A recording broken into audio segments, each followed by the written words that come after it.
So I want to talk to you about how corneal neuropathic pain can come to neuro-ophthalmology.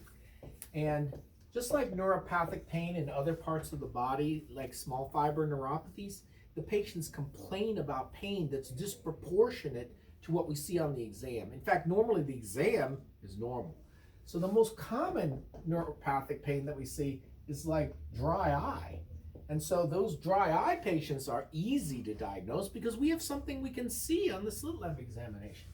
And those patients sometimes have had refractive procedures like LASIK.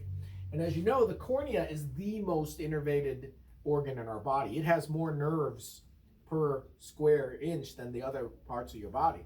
So it's super sensitive because it's got all this nerve input. And so as you know, when you're making a LASIK flap, you have to cut those nerves and then the nerves regrow. So after the regrowth of the nerves, you can get this corneal neuropathic pain syndrome. And the bad part about it is there's nothing to see. You can't see the nerves because they're too small. So this is analogous to small fiber neuropathy in the rest of the body. You have to do a skin biopsy, in fact, to diagnose those small fiber neuropathies because you can't see anything. And the same in the cornea. However, we have an instrument, the confocal microscope, that can help us to see these corneal nerves. And what it shows in these post-LASIK people or these corneal neuropathic people is there's disorganization of the corneal nerves. Instead of that nice, structured, richly innervated cornea, you get all these little detours. The nerve just kind of squiggles around and is not going to the right place. And so if you've ever had a paper cut, you know how painful a paper cut is. Those exposed nerve fibers are extremely painful, even though the size of the paper cut is so small. So we can see that on the confocal microscope. We can see the corneal nerves and the disorganization of the structure. And so I think the things that are important to remember is that this corneal neuropathic pain syndrome is real. It occurs in patients who have had viral disease like herpes zoster or herpes simplex. And even after the keratopathy has gone away and the dendrite is gone and the scar is gone, they might still feel the pain.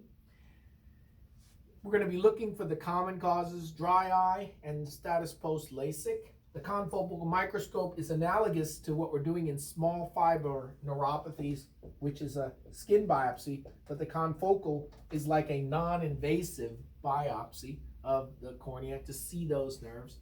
And in contrast to tears and late post-LASIK thing where we're putting drops on the eyes, and normally they teach you to put the proparacaine on there and that'll prove whether it's nerve or not. That doesn't work on these people because the nerve endings are actually raw and you really can't make it stop. They're just firing by themselves.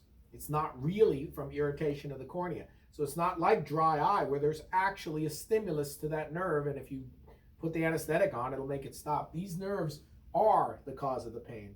It is neuropathic pain. It's pain from the nerve.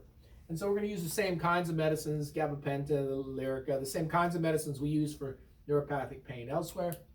I think most people just want to know what they have. And it's analogous to the small fiber neuropathies, and the confocal microscope might help you make the diagnosis.